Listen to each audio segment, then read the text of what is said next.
So the joke goes, an economist, a scientist, and an engineer walk into a bar. The bartender looks up and says, "Is this a joke?" The economist replies, "Well, theoretically it could be." The scientist says, "I need more data to confirm." The engineer says, "I don't care, as long as it's still happy hour."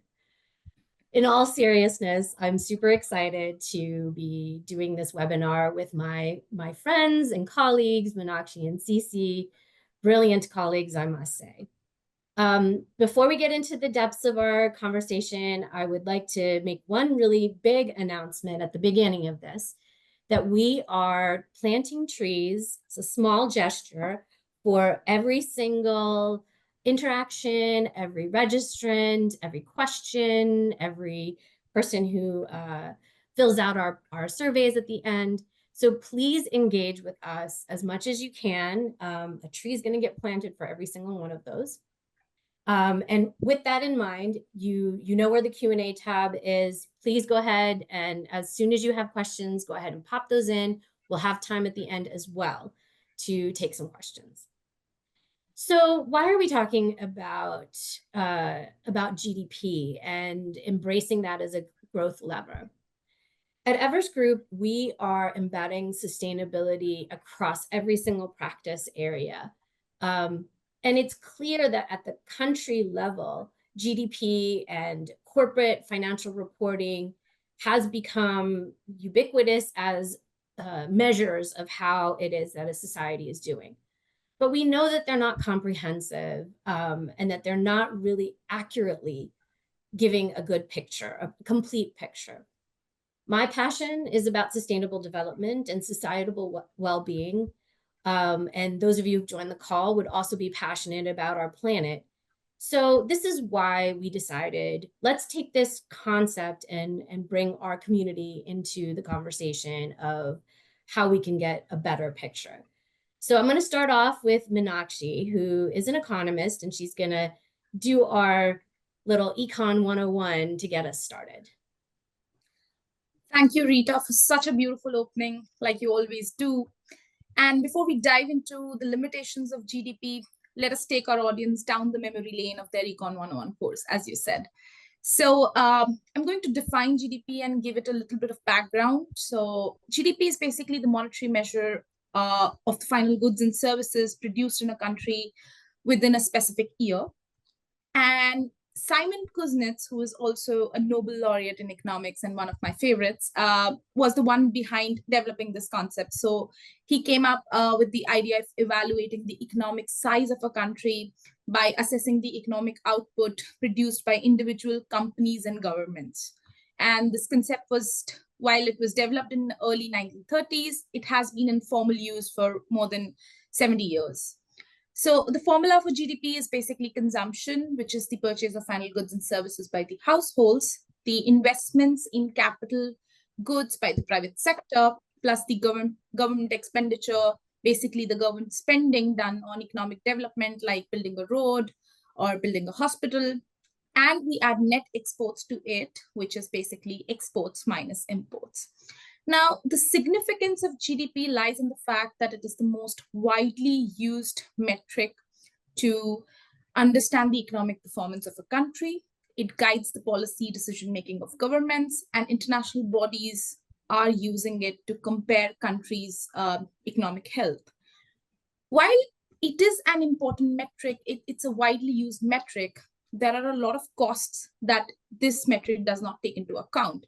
And interestingly, it was Simon Kuznets who said that we should not use it as a metric for economic welfare because it does not take distribution of income into consideration. But it's not only distribution of income, but there are so many costs that GDP is missing out on, and we are going to discuss this in this slide. Now, this is one of my favorite slides, Rita, and you know why. It is our purpose framework, and it has a holistic view on sustainability. It integrates planet, people, and profits. The message that we are taking to the market is, hey, economic ROI should be integrated in sustainability. to make meaningful behavioral change towards sustainability initiatives. Now, if we take that lens to GDP, it is also important to integrate sustainability in economic accounting, right? And that is what we are going to talk about in the entire webinar. But let's look at the costs that GDP is missing out on right now. So on the environmental end, biodiversity loss. This really puts a question mark on our future survival. And then we have environmental pollution, which is increasing the cost of health for a lot of communities in the world. And then we have extreme weather events. Managing them is very costly and it is disrupting business every day. Then we have resource depletion. Our model of growth is kind of married to quick gratification. So we are generating a lot of waste, which is again very costly to manage. Then on the people side, we have health costs. We have already discussed them. Community well-being, again, our model of growth is really not tied up to community well-being and community welfare. Then we have unpaid caregiving. Now, this is the most celebrated textbook cost that GDP is missing out on. We are not accounting for the unpaid labor of millions of women in economy. We are seeing rising inequalities and globalization is threatening cultural heritage all around the world. We cut down forests and we are taking away the way of living for so many tribal groups. So all in all, we can see, and it's very disheartening to see that GDP, even while it is such a celebrated metric, economic metric, it does not take into account so many costs. While I have highlighted so many of them, I think, Rita, let us give a chance to our audience and ask them what they think is the most important cost here. Thanks, Meenakshi. So we'd like to launch this poll, and keep in mind that you can choose as many as you like that you believe are important costs. So share with us which of these costs do you believe need to be urgently included into GDP calculations. I'm not going to read through this slide. I think everyone can read it. I'd rather ask Meenakshi and Cece, what would you say are your favorite ones to include? Mine, of course, are the ones that are related to poverty and inequity. Mine is biodiversity loss, Rita. Climate change impact, I think. All right. I think we've got good participation, and as everyone remembers, that's a tree getting planted for every single person who participates. And I think both of you are on the closer end of what most folks are looking to focus on. So here we go. I'm going to end this poll in 5, 4, 3, 2, 1, and we're sharing the results here. So more than half of the people agreed with you, Meenakshi, on biodiversity. And I would say environmental pollution and climate change are pretty related. In fact, I think environmental pollution, especially given where I live in New York City, that has definitely been a concern for me. Increased inequalities is very low, and maybe it's an indicator of the kind of folks that are on the call, more environment focused, which is fine. We'll see how these conversations, how these aspects that are not included get into the conversation by diving into the micro. Cece, can you take us through sort of what is it that we're talking about when we get into the micro? Yeah, thank you so much. Well, at the scientists in the table, continue the original joke that Rita, let me tell you, I have many questions, right? And I think there are many of them that are even open questions, right? So I'm trying to dive into the intersection of sustainability and GDP. So Rita and Meenakshi have laid out the importance of GDP in assessing economic health and guiding policy even. So I would like to challenge us to better understand how minimal choices may have a profound impact on bigger decisions. So, and that is the reason we turn to microeconomics to understand these complex issues. But let's share some questions, and maybe you have the same. So, why it's important to use microeconomic principles to understand this macroeconomic phenomena, or how can microeconomic analysis of individual choices or even market behaviors help illustrate the impact of excluding environmental and social costs, right? So we will see in a minute that these pitfalls of this non-inclusion of these costs also have maybe long-term problems. So what insights can we gain if we analyze macroeconomic models that can guide us in the macroeconomic policy and help not only governments and policymakers, but also help corporations and business and small companies to make more informed decisions towards sustainability. So let's explore together these critical issues more in depth. I think, yes. So Meenakshi will explain more in detail here the graphics and what I think, Meenakshi, do you want to start with the graphics? Or we'll talk about continue talking about the pitfalls. Yes. I think, first of all, you have brought in great questions because, this really makes me nostalgic. I think we had a lot of debate in our college days about micro versus macro. I understand that microeconomics is always accused of being conspicuously perfect because it represents a fairy tale of linear graphs based on, uncountable assumptions. While macroeconomics as a subject would fail to comprehend larger macroeconomic constructs, which are based on multiple variables and a large set of data, I believe what microeconomics does for us is that it really simplifies concepts, larger constructs for us, and we can talk about things like GDP at a unit level.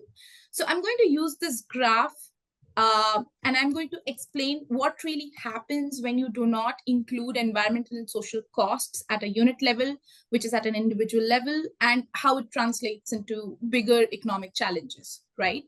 So I understand. I really don't want to overwhelm my audience with, all these graphs, the mathematics that goes behind it. So I'm going to take you through a little story here.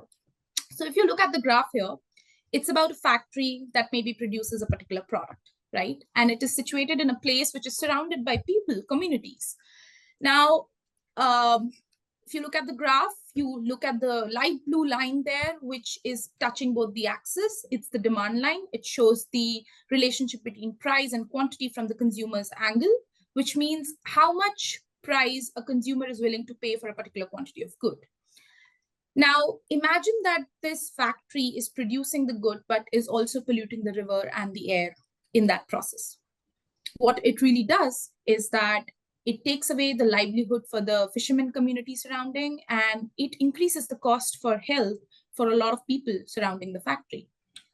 Now, this factory is operating on the dark blue line, the market cost line, which is its supply curve. It shows the relationship between price and quantity from the producer's angle, which means how much price how much quantity the supplier is ready to take to the market at a given price. Now, when this market cost, the supply graph, interacts with the demand graph, we have the equilibrium at QMC and PMC. QMC is the quantity that is supplied in the market, and PMC is the price in the market right now. This market cost does not take into account the problems it is causing, right? The problems to the livelihoods of fishermen, the pollution it is causing, the health costs that are increasing the community surrounding the factory. The government understands this and intervenes and asks the factory owner to maybe compensate the communities for the loss that they have. Now, the factory decides to maybe compensate the fishermen through a monetary compensation, or build up a hospital or give them insurance. Whatever way the factory decides to go, it is going to increase their cost of production. So the per unit price of the output is going to increase, and the supply curve shifts to the left. So now the new supply curve with the increased cost of production is the green one, which is the true cost, the market cost plus the environmental and social cost. And now when it interacts with the demand curve, you can see that the quantity in the equilibrium has decreased and the price has increased, which basically indicates to the fact that previously we were overproducing at a lower price. This situation is called market failure, and it is so rightly called because it is not the social optimal way to produce anything if you're not taking externalities into account, like environmental and social costs. And when you're not proactively ready to, integrate these costs in the beginning itself, this is what really happens. It's a market failure situation. And there are a lot of pitfalls, hidden pitfalls of not including these externalities in production costs. So I'm going to hand it over to Cici to take us through those costs, through those, problems. Of course. Yes. So first of all, so let's keep open a fundamental question, right? So how can we turn these economic assumptions and sustainability challenge into actionable solutions for organizations and governments? So let's keep in mind these, and also, well, let's think about it. So if our economic growth comes at the expense of our planet, our communities, societal well-being, are we truly progressing? So let's talk about this, or break down about these hidden costs, or these like pollution, resource depletion, all those mentioned before, but which aren't accounted for in GDP, and then profoundly impact our long-term prosperity. And with this fantastic example that Meenakshi proposed here, let's break down. So first of all, we are inaccurately measuring, right? So as we said in the curves, as Meenakshi presents, so we are not taking the true cost, right? So ignoring this cost gives us a skewed view of our economy. It's like, okay, so you are looking at your bank account balance, but you forget about the debts, right? So the GDP or your bank account could look strong, but it's not showing the whole picture. So we need to account these hidden costs to truly understand our economic health. What happened with that sustainable growth? Okay, so yes, many things could run for a while, but eventually it's going to break down, right? So not considering the depletion of natural resources. It's like if you drive in a car, but you do not take care of changing oil, okay, it would work, apparently would work, but at the end, we need to think in the long term. Of course, this would drive misguided policy decisions, because if we do not factor this cost, which were not just disappear, they are hidden, but they are. Policymakers are making decisions in the dark. So they must invest in industries that today seem profitable, but they are not in the long run. So maybe policies that incentivize some kind of industries could be a problem in the long term. Of course, we mentioned that hidden costs would not disappear, and also to do not look at problems could increase the long-term economic risks. So take climate change, for instance, that we mentioned in the poll. So not factoring environmental cost could contribute to, well, we are already doing, right? So we have contributed to a crisis that threatens economies worldwide. So these risks can far outweigh any short economic gains. So what can we do? Well, first of all, not just aim for growth, aim for smart, sustainable, inclusive growth. So over to you, Rita, to guide us through this genuine mindset shift. I'm actually going to get our economist to walk us through the graph, and then I'm happy to talk about the benefits. Thanks, Rita. I think it's important to go back to our story again, because we were talking about a producer who was not proactive, right? He's just waiting for things to happen. He's waiting for those regulatory mandates to, burden him. So what's really happening here is that we are looking at a producer or a factory which is very proactive and integrates sustainability in their production process, but they're smart, right? So they do not look, they're not compliance driven. They do not look at sustainability as a cost center, but they look at sustainability as a lever of growth, right? So they adopt certain kind of sustainability technology that helps them to bring the cost down. And we are going to talk more about it, right, in the coming slides. But basically what it is doing, this technology is doing for the producer, is that it's reducing the compliance cost for the producer, but it is also, making it operationally efficient, reducing the resources that the producer uses. And that is why the cost curve has come down in the medium term and the long term. While in the short run, the producer is able to achieve the ESG goals, but in the medium term and long term, we are going to see the costs getting reduced, right? So if you look at the green line over here, it's the new supply curve where the factory owner has proactively integrated sustainability technology in its production processes and the cost has come down. Now, if you look at the new equilibrium now, we see that the quantity has increased and the price has come down. Now, this is a more socially optimal solution because the product now that they're supplying to the market is a sustainability-led product as well. So more of it at a lesser price, who wouldn't like it? So that is the mindset that we are going to talk about. And I want you to take the audience to the benefits we have for such a mindset.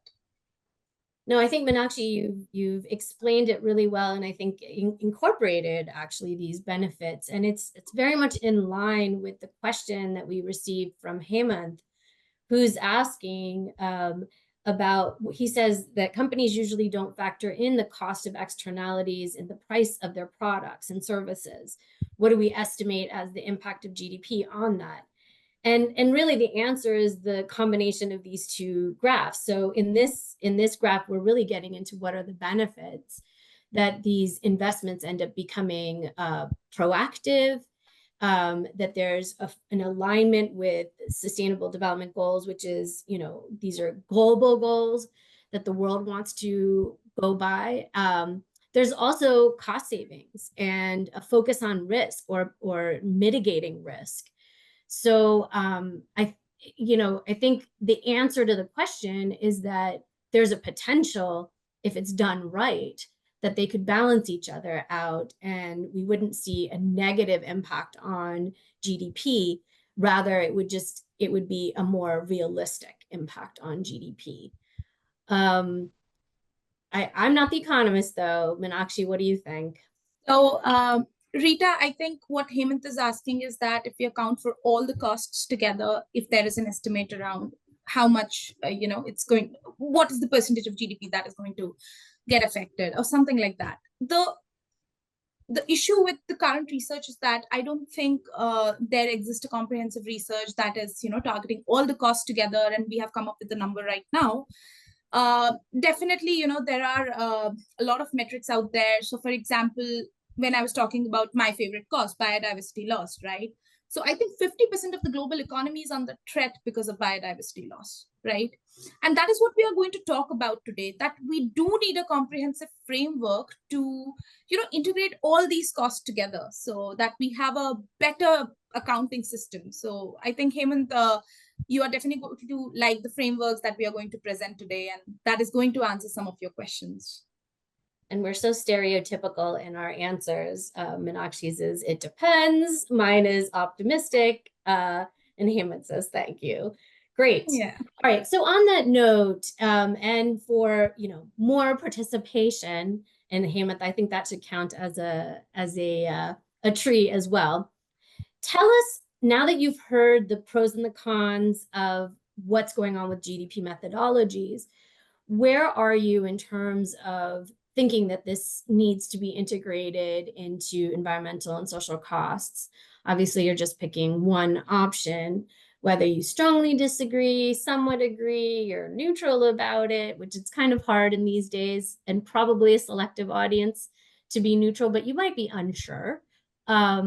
But hopefully there's no one that does disagree with this conversation. But, there could be. We could just be completely not convincing and no one really cares. They just want to know if happy hour has started, depending on where you are in the world. I don't really have to ask Cece and Meenakshi what they think. I know they would be in the strongly agree and how we need to integrate completely. So I think about half of our participants have answered, come on, we need to plant more trees. So please do just click on your thought. It's not a test. And we won't hold you to it. It's all anonymous. Jokes aside, I think we can close this poll and share our results. All right. So as we predicted, most people do think that they do agree. But there's still a few, Meenakshi, Cece, there's a few that are unsure. So I think our next slides should be part of explaining why this should be much more on their minds. And to get us started in thinking about how it is that that we should be integrating more concepts into our GDP, particularly on the social and environmental front. I'll start with saying that the good news is the world has already known that GDP is incomplete. So back, from a country perspective, we've had countries like Bhutan and China that have over the years tried to integrate new ideas that better reflect a bigger picture of what's happening. And then we have the UN, which over the years has created the Human Development Index and the system of environmental economic accounting, and now the ISD, where they have a framework called CREATE: Climate, Resources, Economies, Acting Together and Engaging. I think these are all really important concepts and give us a better handle on how it is that we can look at better integration. So, Cece, I know when we think about the ecosystem of sustainability in these GDP calculations, that there's already some work that's coming out of your team that's thinking about this. Yes, thank you. So I think one important thing is to pay attention. Everest Group does that, right? So pay attention to the role of transformational networks of innovation. So the synergies that have the potential to drive new scientific and technological solutions that can create wealth and healthy in a healthy, sustainable manner, right? So by integrating various elements and approaches from science, technology, and innovation, we also see captured here in the last of these index with this beyond GDP, other United Nations initiatives. So which are very aligned with the use of science, technology, and innovation policies that could try to solve, or should be actually have the mission to solve the most concerning challenges of the humanity. So, environmental, social sustainability to start, but this is a reason that we explore research, development, and innovation ecosystems, recognizing the interdependence of science, technology, and innovation domains, and then promote the integration through, or to track this integration through multiple stakeholders' participation. So I think very aligned with similar approach to the United Nations guidelines for policy formulation, reports launched in 2022, emphasizing the fact that science, technology, and innovation plays a critical role in achieving the sustainability goals by expanding the evidence available and addressing challenges and informing possible solutions that could foster environments where innovations can thrive, specifically to integrate social equity, community development, environmental health, the economic value into sustainability efforts, right? So, Everest Group aligned with these kind of thoughts is also, have this practice in that we definitely want to integrate science, technology, and innovation in order to provide or to help to provide solutions that maybe it could be at different terms, short term, mid-term, long term, but we need to evaluate all that we have in order to create real world solutions.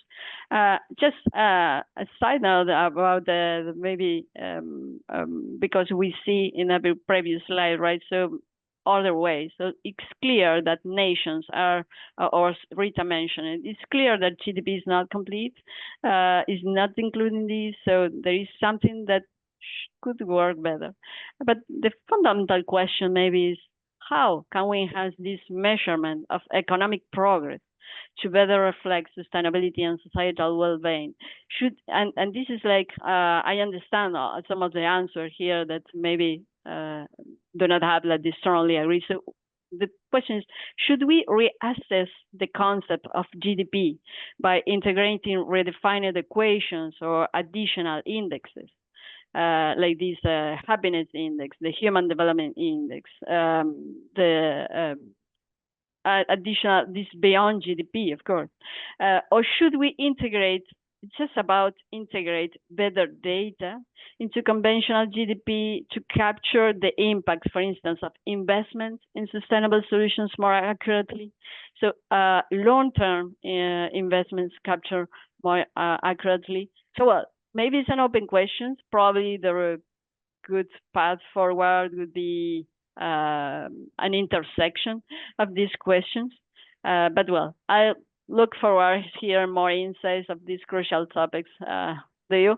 So back to you, Rita. Yes. I think you're foreshadowing, Cece, what we're going to suggest to the audience, and I love that.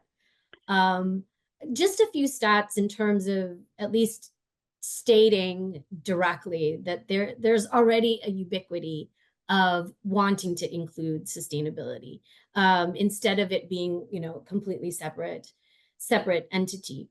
For example, there are already national net zero targets that collectively represent 88% of GHG emissions, which is up from 61% only in December of 2020. On that same lines, 92% of global GDP is represented in that figure, and 89% of the population. From a business standpoint, if we look at what corporates are doing when it comes to integration, we already know that for this ubiquitous measure of CDP, the Carbon Disclosure Project, 91% of FTSE 100 are reporting there, and 82% of S&P 500.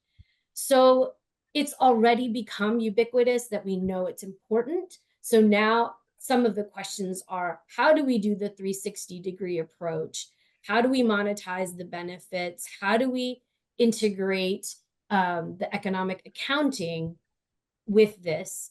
And how do we make this a sustainably led initiative? And we have some really interesting ideas behind this. And before we reveal our intellectual property on that account, for all of those of you that are here with us today, I want to make a very special offer to connect with us, with Everest Group, on a briefing. It's a special offer for those that are participating on the webinar, that we would love to have a conversation with you on integrating sustainability into your growth plans. We know that there's every business is looking to grow, and these last couple of days have shown a lot of uncertainty. But we know that you're already doing a lot of things that should be combating that uncertainty. And so with this in mind, we want to make this special offer. You would have gotten a link in your chat function. There's also going to be a post-webinar survey that will come up, and you'll see our email addresses also later in the webinar. So use any of these options to reach out to us, and let's discuss what you're doing from a sustainability standpoint.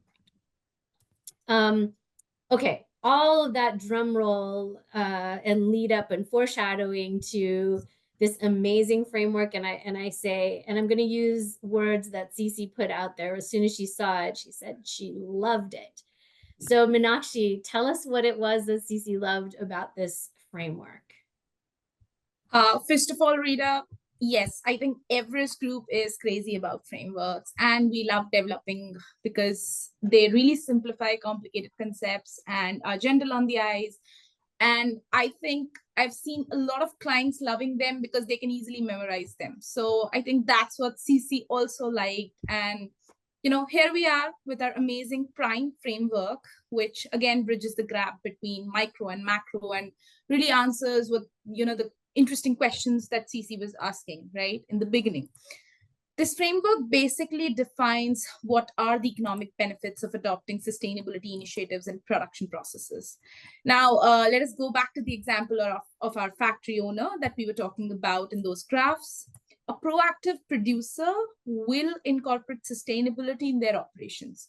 And it will result into environmental benefits like CO2 footprint getting reduced and less waste getting generated, and improve social benefits in the short term. But in the medium term and long term, they are going to experience increase in productivity. So P, that's our first economic benefit of integrating sustainability in production processes.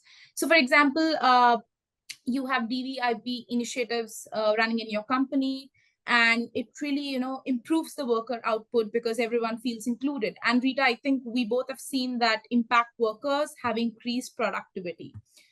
Then, we have the next economic benefit, that is R, which is resource efficiency. And basically, any sustainability-led technology can, really help you produce in a sustainable way, which means that it is going to reduce the resource usage of important resources like energy, water, minerals, or you can produce without generating harmful waste, right? And then we have the next economic benefit, I, that stands for innovation. And I think this is very interesting because to drive sustainability, in a very true fashion, I think we really need to think out of the box. We really need to use our imagination, and that leads to more and more innovation around reducing the cost, as well as making the product fetch a better price in the market. Then we have M, which is market benefits. Again, let's go back to the example. The proactive producer would not face the wrath of the regulatory mandates. They don't have to pay up the fines. So it really reduces the cost on the regulatory end, but also it improves your brand image in a way that you can ride the wave of, the demand for sustainability product that is evolving in the market right now. And in the end, we have employment benefits for E. We are seeing that in the sustainability landscape, a lot of new roles are evolving, ESG experts, environmental engineers, climate risk managers, and hence new job opportunities will flourish if all businesses keep sustainability in their hearts. And I just wanted to highlight that the inception of this framework lies in what we have been observing in the market. So while for long we have seen sustainability being a cost center, recently we are witnessing the growth of ROI-driven use cases in sustainability landscape, and we are seeing the rise of environmental tech, and so many providers and enterprises are investing in them. So I'll just pass the baton to Cecilia. She's the expert here, and she will take the audience through some of the interesting use cases that she's seeing in the market. So over to you, Dr. Cecilia. Yeah, thank you. Thank you. Another reason that I love this framework is that we finally find a way, right, to highlight how much, what we mentioned a few minutes ago, right, how much science and technology is serving at the forefront enablers of sustainability in economic accounting. So let's, of course, we have here by economic sector, some technology applications for that, some emerging technologies that could help to find new solutions of that. So let's explore some practical examples with that, and also help us to illustrate how sustainability can be integrated. Let's take energy and environment, manufacturing, water management. For instance, in energy and environment, what we see highlighted in the light blue boxes is because the major impact is on these is in the highlighted prime factors. So for energy and environment, we highlight resource efficiency, of course, and innovation, right? So, and we have some examples, let's say by country, for instance, the Germany's Energy Wende initiative, which is a prime example of significant investment for several years in renewable energy. Last year, in the renewables, accounted for a record with a share of almost 60% of the net public electricity generation. So this achievement means reduce beyond to they used to do not to provide a renewable source, right? But beyond this is like also, well, reduce the carbon emissions, but decrease the reliance on coal and nuclear power. So empower nations, right? So of course, working in these sectors, we market examples with innovations of that.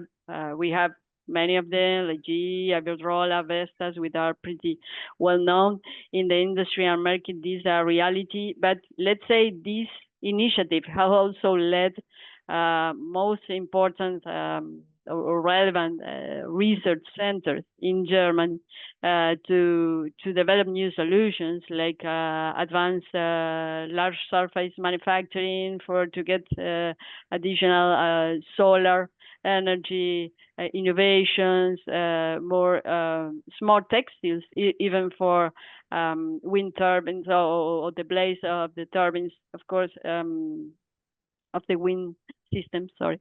So well, it's job creation, but also research, empowerment, and additional jobs. It's not just job creation around new sustainability roles. It's job creation because we are developing new industries as well, or we are in the road to create specific needs and new skills for each of these, to manage each of these innovations. In manufacturing, maybe more well known, of course, we target productivity because it's and resource efficiency, the purpose of that. I would say very countries like Japan or South Korea, which are really on the forefront of adopting digital technologies and integrating all that they have developed in robotics and AI, transforming manufacturing process for higher productivity, better working conditions. Let's say companies like Siemens, GE, and also, well, of course, all the tech giants, and the Bentley, Honeywell, Rockwell are all aligned in this use, for instance, using digital twin technology, for instance, to enhance productivity or resource efficiency. Let's say these simulation models allow a lot of optimization in real time. So this could reduce waste as well, improving overall efficiency. If they use, let's say, platforms like NVIDIA platforms, for instance, that combines this digital twin with real-time AI for industrial automation. So it seems like there is even a lot of additional opportunities for growth and for create new companies, new process, new ways to leverage so much innovation that is occurring in the digital space, to definitely find solutions in this aspect. So for water management, definitely is a matter of resource efficiency and innovation. Innovation, why? Because real world solutions are needed to meet this goal. Of course, we have at the forefront those countries that originally focus on water resources, like Israel, Australia, right? But also, let's put the spotlight the Singapore's 4 national taps strategy, which is an innovative approach for sustainable water management for the whole country. And this comprehensive strategy includes all types of water: local catchment water, imported water, recycled water, desalinated water, and put all the efforts, investment efforts, research efforts in, of course, technologies that membrane filtration, for instance, to advanced materials that could provide additional improvements in membranes, ultraviolet, there's different systems for ultraviolet disinfection, ensuring a sustainable resilient water supply. Let's say that also, and not only Singapore, which is an example for a country base, but those many fast-moving consumer goods companies has like literally the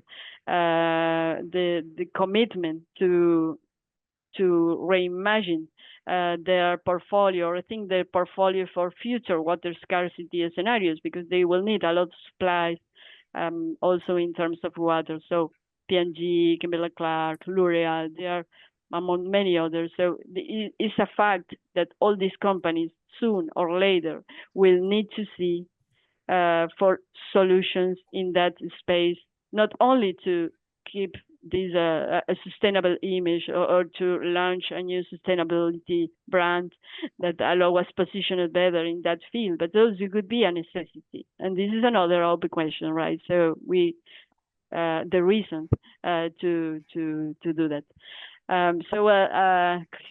Meenakshi, Rita, back to you to, or maybe if you want to have an additional thought, open to questions as well from the audience. Thanks, Cece. And I love all those examples of companies, of countries, and the technologies that they're applying. I especially love the digital twin concept. Instead of having to rebuild a factory, actually having a virtual version that's obviously more resilient and using less resources. We did get a good question from Vish asking, as an organization, they are focused on improving their sustainability participation. How did they ensure that suppliers have equal contribution, and what policies can help them ensure equal participation? I mean, my first answer to this question is, and I think he asked this question before seeing the details of the PRIME framework, but I think actually sharing these frameworks, these sustainability frameworks, with your suppliers to demonstrate that there's a win-win situation in integrating these is one part of the answer. Meenakshi or Cece, do you have other thoughts when it comes to one's supply chain? So I'm sure Cece can, color a picture around what technologies can be used, but I would like to answer this question. I think this is a great question, and we are talking about this a lot, the supply chain, Rita. 80% of your scope 3 emissions lies in your supply chain, and that's why people are worried about it. And on the environmental front, I think what is really important is to, first of all, have a proper supplier guideline plan, right? What are your sustainability goals? How you're going to, reduce your scope 3 footprint, and then identify maybe the large suppliers first, because they're easier to gather. Because so maybe identify where your maximum spending is going. If maybe if you have 10 suppliers and for them you have 80% of the spending going on them, maybe gather them, talk to them, give them training, help them to understand your guidelines and your goals. And I think second way you can help them is to provide access to your ESG reporting platform. So I think, Rita, we have been talking to a lot of trailblazing platforms out there who are helping enterprises in managing their supply chain. So what they really do is that they give a free version of the platform to all the suppliers to fill in their data on their emissions, and the supplier scope 1 and 2 emissions become the scope 3 for the original enterprise. So that's how enterprises out there are managing their environmental footprint, getting back to the drawing board, having the guidelines ready and sharing that with the suppliers. I think on the social front, you really need to have a diverse supply chain. Businesses led by women, businesses led by underrepresented communities. You are sourcing from villages. You're impact sourcing getting integrated in your supply chain. So I think for that, again, you need to have policy guidelines. You need to understand how your spending is being done. Then maybe put a share of your spending aside for investing that particular part in diverse suppliers. So identify suppliers in your community. Talk to them, source from them, and maybe increase the spending year on year to show some transparency and growth around your goals. So that's my 2 cents on that. But Cece, Rita, if you want to add something, and Cece, if you want to talk about IoT and blockchain-led technologies that are helping, making supply chain more sustainable, you can definitely add that. Yes, of course. But not too much to say beyond the use of these technologies, and of course we can talk a lot about how to use it. Being time sensitive, what I would like to highlight just is all about the value chain management. When we talk about sustainability, it's all about the ecosystem of stakeholders for corporations. So there is no sustainability solution or meeting goals in an isolate manner. So there is no way. So it will not happen. So definitely, I'm glad that this question arises here, because this it is a demonstration of someone that really cares about to find solutions and to get the correct results. So definitely, the approach is always looking for the best partners, the best organizations to work, to find out how to work, or also maybe impact the frameworks to engage with the regulatory authorities as well and work together. So, yeah. I love that. I know we're running a little short on time, but do keep the questions coming. If we're not able to get to all the questions, we will send follow-up emails. Cece, I think you really also loved this conversation. Maybe give us a couple of country examples that you found really enticing and wanted to share. Thank you. So beyond, well, so we already talked about the Germany's case, but want to highlight that definitely energy, renewable energy is driving a lot of track with this.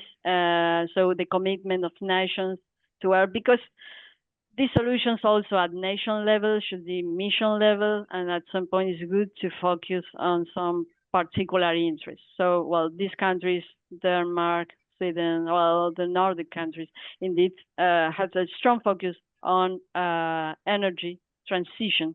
So a strong commitment with energy transition, and also for water management. This is not something that occurred just in 1 year. So have a long trajectory of that. So they could have today some achievements that maybe other countries are just starting to work on this transition, and we'll see, because we need to be patient with these results, right? But we also have some examples for developing nations, right, with maybe more modest contribution, but is still having a strong impact in their countries, like India, like South Africa. Maybe Costa Rica has some decisions about not using oil or not mining oil in their country. So and to the commitment to electrify the vehicles float from 2050, I think. So, well, these are also examples, or well, revisions of the act, and to increase corporate responsibility and sustainability investment, with this strong commitment that we can see for the government of India. Anything to add from the team? Yeah. Yeah, I love those examples. I think what it demonstrates is that governments are using both carrots and sticks in their practices, as well as guidelines. I think one of the things that's less talked about when it comes to the Companies Act and the huge revision that they did in 2013 from 1956 was that it included guidelines for being a responsible business that were not, you must do this, but really putting a framework out there. And in South Africa, there's a carrot also that's for combating the 45% youth unemployment. And that's related to impact sourcing that we've talked about earlier. So I think these are really great examples. And they're GDP related. Now, to get into some specific business examples, we do have a couple of cases here. And as I said, I think we are running short on time. But I will just very quickly say that our first case is an organization in Canada called Evergreen. And they have figured out how to use technology to address urban heat islands. And using the technology, they've been able to productively address it, as opposed to using blanket solutions across their entire urban centers. And Seeds is the second case that we're demonstrating here. That's in India.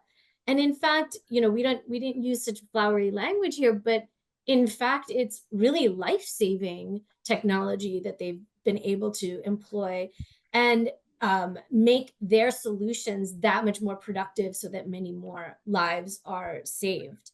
So, just some examples of how economic value is getting created. So I want to move on to really talking about what are the challenges and what is the path forward. And I think we've really put out there that there are three major challenges. Cece, do you want to get us started on talking about data standardization? Yes. So very quickly, so integrating sustainability into the mainstream of economic accounting indexes could be challenges, right? So the first issue is that with data standardization is the diversity of the data sources. So we are talking about government reports, corporate sustainability records from organizations, AGO, studies. Even worse, these metrics are not standard, unlike financial data. With finally, let's say we have some universal standards that in this case, still we lack of some global agreement on how to measure environmental social impacts. So would demand additional discussions. Of course, the quality and availability controversies about use or not use synthetic data, the variability when talking about climate change, for instance, air quality could vary, water uses could differ by region. So capturing these variations accurately could require more extensive work. And finally, okay, so we arrive to a very good curate set of data. So, well, we need to integrate it, right? So, yeah, that's the final challenge. But we have other challenges more related with the government, or well, how to apply this. So, up to you, Rita, to continue. Yes, absolutely. We are highlighting that politics is an additional challenge from the perspective that with every election cycle, governments want to demonstrate that there's growth, and therefore there could be a resistance to integrating some of these social and environmental factors.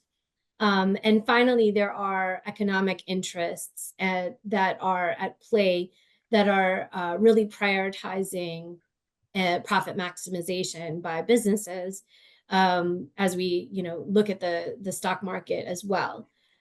But we do have solutions, and I know I want to be thoughtful on everyone's time. So we're not going to drain this slide, but Meenakshi, can you go through in a really speedy manner as you do? What's the tech that's helping folks go to market? What's the R&D investments, and what are enterprises doing to benefit from this? And we can wrap it up. Sure, Rita, I'll just try to quickly wrap this up. But just wanted to highlight that while governments and regulatory bodies are, developing mandates, it's a top-down approach, but we need a bottoms-up approach in sustainability with private sector at the heart of it.